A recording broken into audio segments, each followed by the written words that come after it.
Hello students, welcome to English class, chapter 2, the cherry tree, part 2. In the second part, this time monsoon comes early, so the cherry tree grew quickly and it was 2 feet high. One day a goat entered into the garden. She ate all leaves of the plant, so some branches and stem left with the plant. So this was the time when the boy became very sad. But what grandfather said? He said, "It's okay, never mind. Don't be upset. Cherry tree are very tough. It will take some time, but one day it will definitely grow." What happens? At the end of the monsoon, the cherry tree was very developed. Gradually it was growing, but there was another challenge. What was that challenge? In the second challenge, the woman was cutting the forest and she cut this cherry tree into two. So now what happened? The cherry tree was cut into two. Again the boy was upset. What he wanted? He wanted to develop the cherry tree quickly. When he saw all these challenges, he was broken. He was very upset. By this time he loses all his hopes. He was thinking that this tree will not survive, it will die. Although the grandfather scolded that lady for cutting the forest or cutting the cherry tree, but now nothing can happen.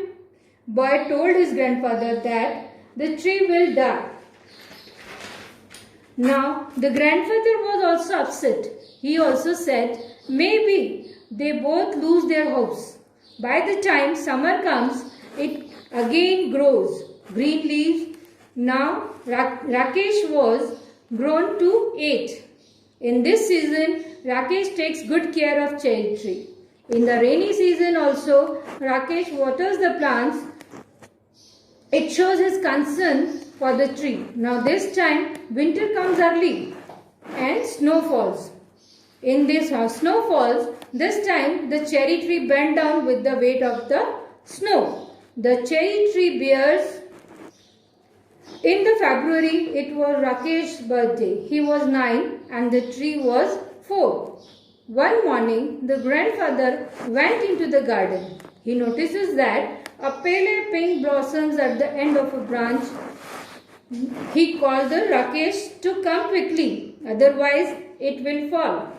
Blossoms means flowers. After flowers, fruits are going to come. So then the tree grew taller than the boy and the grandfather.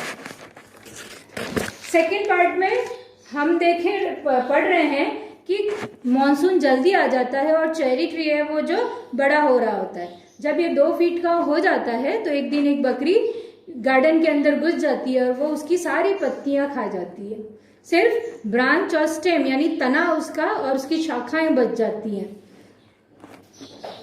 जैसे ही राकेश ने इसको देखा तो वो बहुत उदास हो गया. उसने उसको उदास देखकर दादाजी ने कहा कि जो चिंता मत करो, चेरी ट्री जो होते हैं वो मजबूत होते हैं, वो बढ़ जाएगा.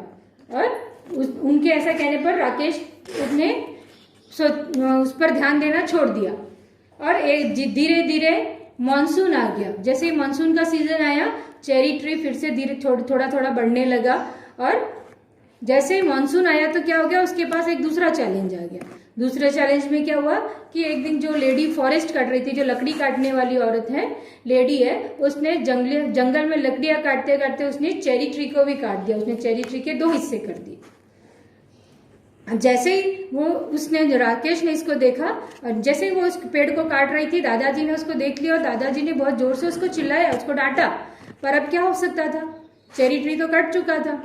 राकेश ने जब इसको देखा तो राकेश अब फिर से बहुत उदास हो गया और इस बार वो उसके साथ साथ दादाजी भी उदास हो गए. उसको ऐसा लगा कि अभी चेरी ट्री जो है कभी बढ़ेगा ही नहीं. उसने दादाजी से कहा कि दादाजी मुझे लगता है कि अब ये चेरी ट्री मर जाएगा, अब ये बड़ा नहीं होगा. तो दादाजी ने भी जवाब दिया कि शायद, यानी दादाजी को भी अब विश्वास नहीं बचा रहा था कि चेरी ट्री बढ़ेगा. दोनों ने अपनी आशाएं छोड़ दी थी चेरी ट्री के बढ़ने की. पर उसके बाद क्या हुआ कि गर्मी की सीजन आ गई और ये धीरे धीरे वापस बढ़ने लगा, उसके ऊपर ग्रीन पत्तियां फिर से थोड़ी थोड़ी करके चेरी ट्री पर आने लगी। राकेश 8 साल का हो गया था और अब राकेश उस ट्री की बहुत केयर करने लग गया था। ये केयर करने लग गया था, ये हमको किस बात से पता चलता है कि जैसे मानसून का जैसे रेनी सीजन में भी राकेश जो है वो कभी कभी उस पौधे को फिर से पानी दे देता था।